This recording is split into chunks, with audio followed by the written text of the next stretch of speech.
Assalamualaikum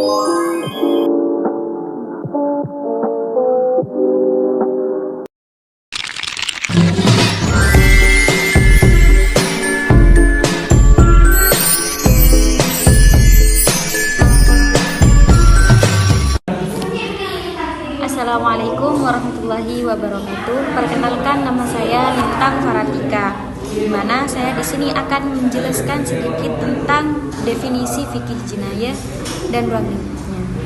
Secara etimologis, fikih berarti paham. Bisa jadi paham yang mendalam. Selain itu, fikih juga mengetahui sesuatu dan memahaminya dengan baik.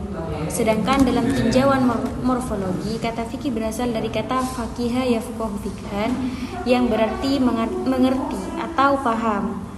Para fuqaha atau ahli fikih mengartikan sesuatu dengan perkembangan fikih. Tepatnya pada abad kedua lahir pemuka-pemuka mujtahid yang mendirikan madhab-madhab di semua kalangan umat Islam. Secara terminologis, para fuqaha atau ahli fikih mengartikan sesuai dengan perkembangan fikih. Selanjutnya yaitu pengertian jinayah.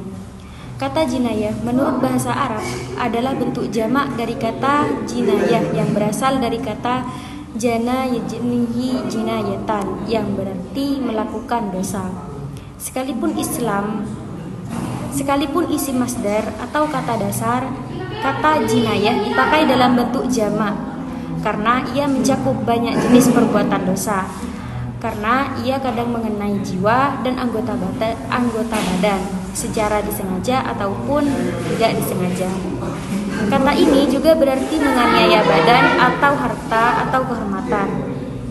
Selanjutnya yaitu asas-asasnya di sini meliputi yang pertama keadilan, yang dijelaskan dalam Quran surat An-Nisa ayat 58. Asas yang kedua yaitu manfaat, yang dijelaskan dalam Quran surat Al-Maidah ayat 119. Dan yang ketiga yaitu legalitas atau keabsahan sesuatu menurut perundang-undangan, yang mana dijelaskan pada Quran surat Al-Isra ayat 15 dan Al-Qasas ayat 59.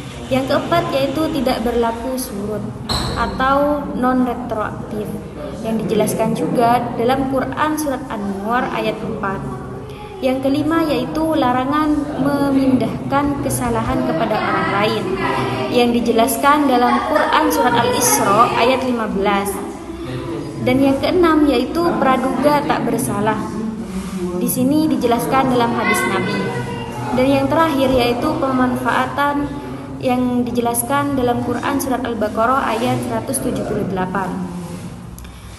Selanjutnya yaitu kedudukannya, karena menjadi kedudukan hukum Islam, yaitu karena menjaga keberlangsungan hidup manusia yang adil dan bermartabat, maka kedudukan fikih jinayah ini sangat penting baik sebagai individu maupun kelompok dalam masyarakat.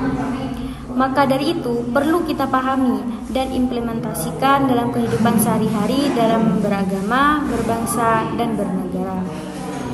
Selanjutnya yaitu tujuan daripada hukum Islam. Yang pertama yaitu memelihara agama, karena agama merupakan pedoman hidup manusia, dan dalam agama Islam selain komponen-komponen akidah yang merupakan sikap hidup setiap muslim, terdapat juga syariat yang merupakan jalan hidup seseorang muslim baik dengan Tuhannya maupun hubungan dengan manusia lain dan benda dalam masyarakat. Tujuan yang kedua yaitu pemeliharaan jiwa, karena dalam hukum Islam wajib memelihara hak manusia untuk hidup dan mempertahankan kehidupannya. Tujuan yang ketiga yaitu pemeliharaan akal, karena dengan mempergunakan akalnya manusia tidak dapat mengembangkan ilmu pengetahuan dan teknologi. Tanpa akal, manusia tidak mungkin pula menjadi pelaku dan pelaksana hukum Islam. Yang keempat yaitu pemeliharaan keturunan, yang mana agar kemudian darah yang mengalir itu dapat dijaga dan kelanjutan umat manusia dapat diteruskan. Tujuan yang terakhir yaitu pemeliharaan harta, karena